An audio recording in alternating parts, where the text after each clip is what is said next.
when Peterson turned up, and I remember realizing what Peterson had done was very much like what 50 Cent did, which is he kind of created this drama that brought all this attention to him.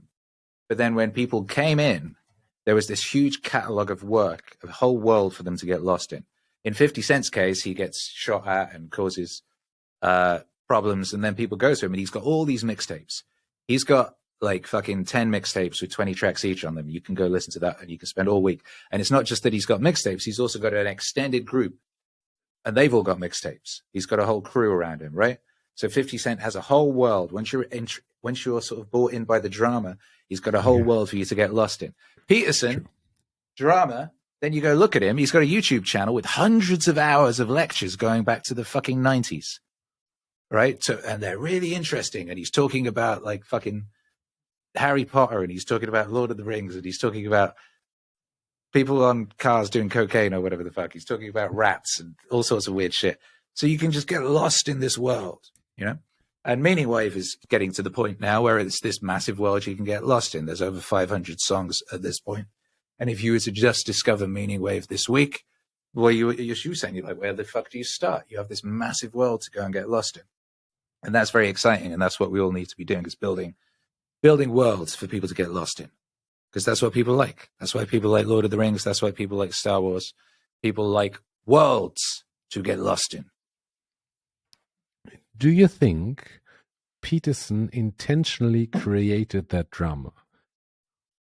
I think Peterson intentionally created, he did intentionally make a statement that he intended to get a lot of attention, because he saw something that was going on, and having been studying how the fuck it is that people get themselves into the situations that we got ourselves into in the 20th century.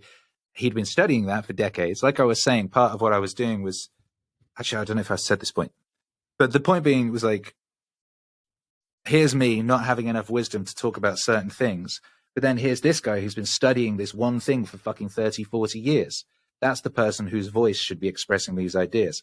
In the case of Peterson, he'd been studying how the fuck we got to the gulags, right, for decades. And then he's looking around, he's like, oh shit, the way we got to the gulags is starting to happen IRL. It's happening over there. It's happening over there. And no one's fucking noticing. What the fuck? You know, he's talking to his wife, and she's like, yeah. He's like, all right, shit, what are we going to do? Well, you know, and he had he'd been on TV. He had a bit of a Joseph Campbellish thing going on, in that he'd had his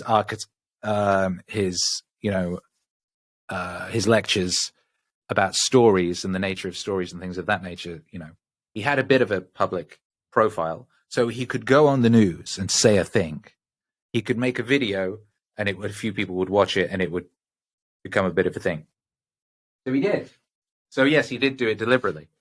Now, ever since, he's managed to get himself in some kind of a high-profile drama with an incredible regularity, particularly whenever he's got a book coming out. It's amazing how every time he's got a book coming out, one of his ideological enemies will suddenly make a big fuss about something, and he'll be all over the news. It's almost as if they wish for him to succeed beyond his wildest dreams. You could not buy better publicity than that man gets for free from the people who think they hate him. Do you think he's winning? Depends what you mean by winning. That he exists still. Do you know how many people have said to me, oh, he's done. Oh, he's done. You should stop making music with him. It's bad for you. It's a bad look. Oh, he's done. Really? Look, Wow. no one's going to take him serious. People who you would think of as his friends, people who are supposed to be like with him, will be sending me messages going, oh yeah, he's done it this time. He's over. It's over. He's done it. He's done it. And every time I laugh at them and say, ha, ha, ha, ha, ha.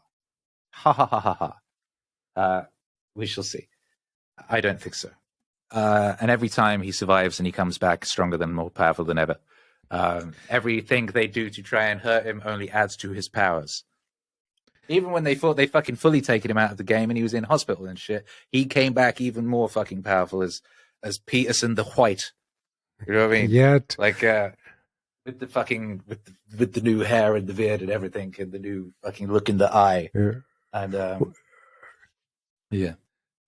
Yeah, like I understand what you mean from a like entrepreneurial financial standpoint, or like reach, like in terms of like he would be a very very successful influencer, or he is, He is, yeah. but Which is one um, way of thinking about it, which is funny. That's what which is David Goggins is, like an an influencer. intellectual influencer, Yeah, that's what they intellectual are. influencer.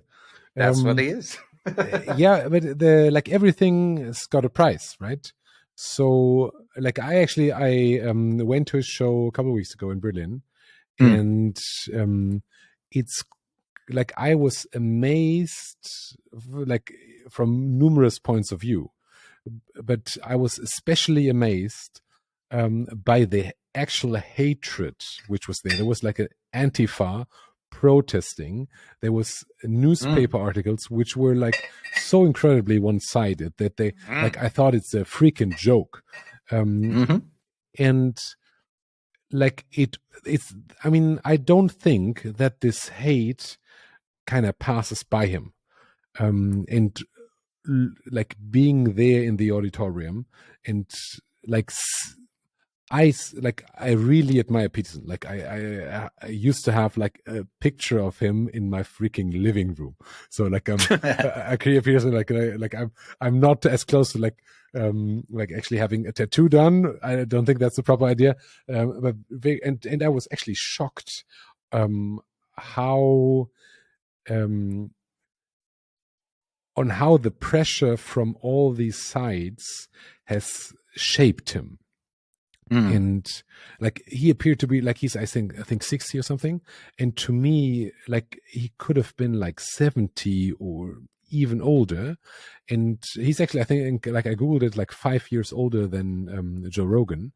And I was like, wow, like that's crazy. That's really crazy. And that's actually like he's paying, what I'm trying to say is he's paying a tremendously high price by continuing to speaking the truth.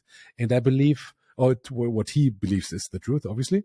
And most likely from a personal point of view, in terms of how long will he continue to survive this pressure, it might be more wise to retire and not to say anything publicly at all anymore, and just enjoy or try to enjoy life with his grandkids. Yeah, I mean, you could suggest that. Now, I'm not suggesting that. I mean, like what I'm I mean, trying what I'm trying to okay. say is that your point is, if I'm not mistaken, that he is successfully playing the influencer game. Like Yeah, of but accentuating that's what I'm everything. saying. So it depends what you mean by winning. It depends how you define victory. Is victory a peaceful life? Is victory growing old happily? Is victory being looking like a weightlifter in your 60s, 70s? Like, what is victory to you? It depends. And for him, what he has decided to do and the purpose of his life has been one of the main core things to do has been to discover how it was we got ourselves into that mess, Jesus, how it is we got ourselves into literal hell, and then how we can stop ourselves from going there ever again. And that's what he's up to.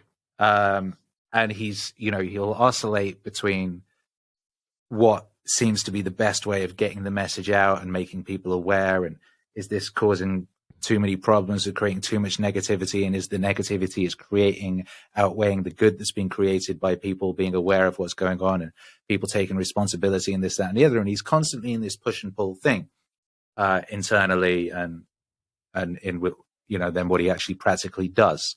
He's constantly readjusting, but he has decided what his purpose is, and his family are with him, and they're all doing it together in their own various ways, and that's what they've chosen.